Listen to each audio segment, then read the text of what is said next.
Hello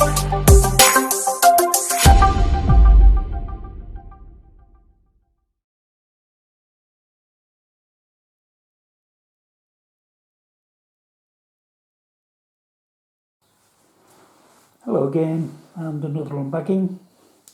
This time we've got MiG Alley, Air War over Korea, 1951. Quite a evocative picture there. We've got some, I assume, B-29s in flight. We've got a MiG-15 closing in on them, but we've got a US. Now, I'm not sure, is that a P-80, was it? The first jet fighter they had. I can't remember the name of it, but it was. It wasn't swing, it wasn't swept wing. Somebody will know. The name escapes me, but I think it was the US's first jet fighter, or one of the first. The name escapes me. I did know it.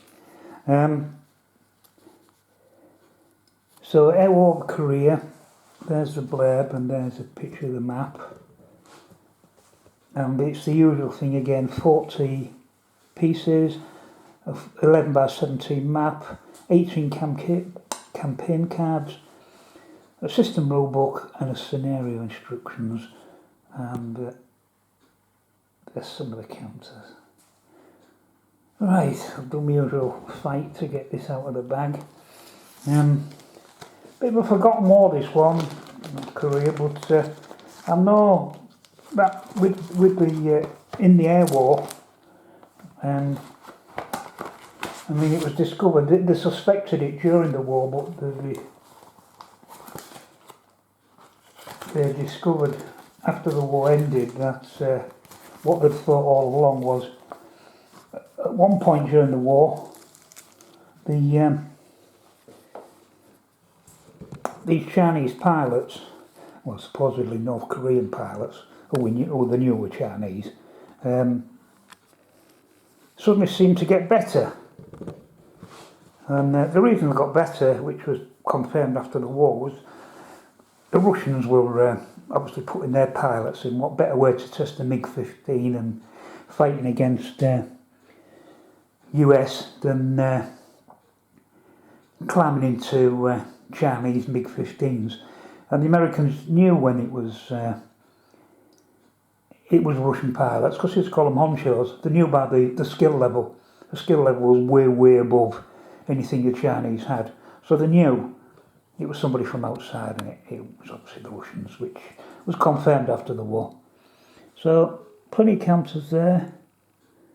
Of course, we've got. I mean, this is the changeover from your propeller-driven fighters, the hangovers from the Second World War, to your the start of the jet age.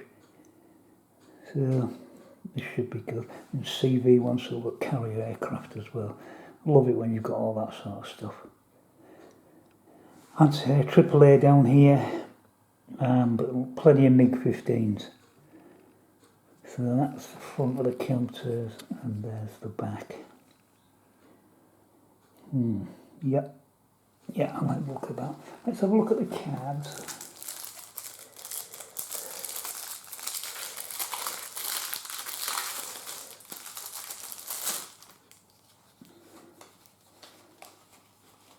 Split into two decks.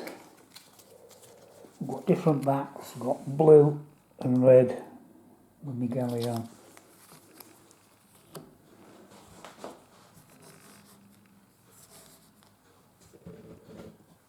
So we've got the Communist deck in red on the left, and the United Nations in blue. And they do seem to have the same number of cards, 9 each, on this game. So again, it'll add some alternative to the game, some different strategy. I'll show you the map.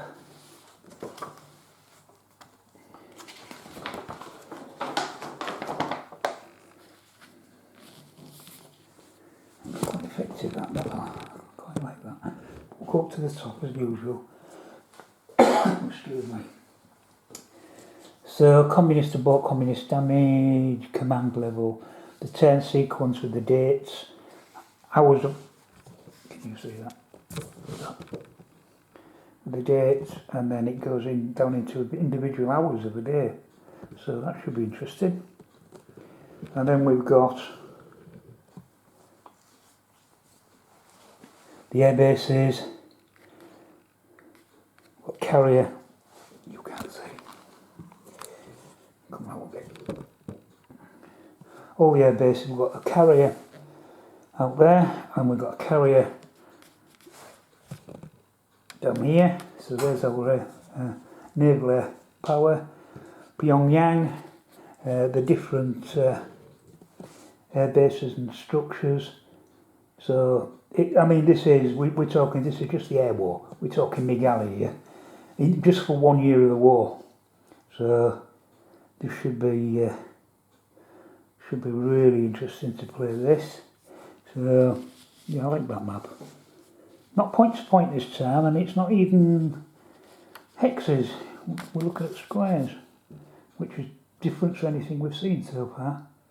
So, yeah, I think that should be okay. So let's have a quick look at the air wars. I see. So we've got another mini game rule system. This is Air Wars mini game rule system. Again, it's still only 4 pages.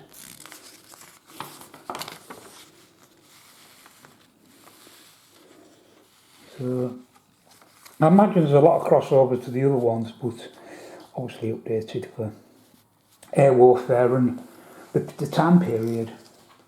And then finally the scenario sheet for MiG Alley. Again, just 2 sides,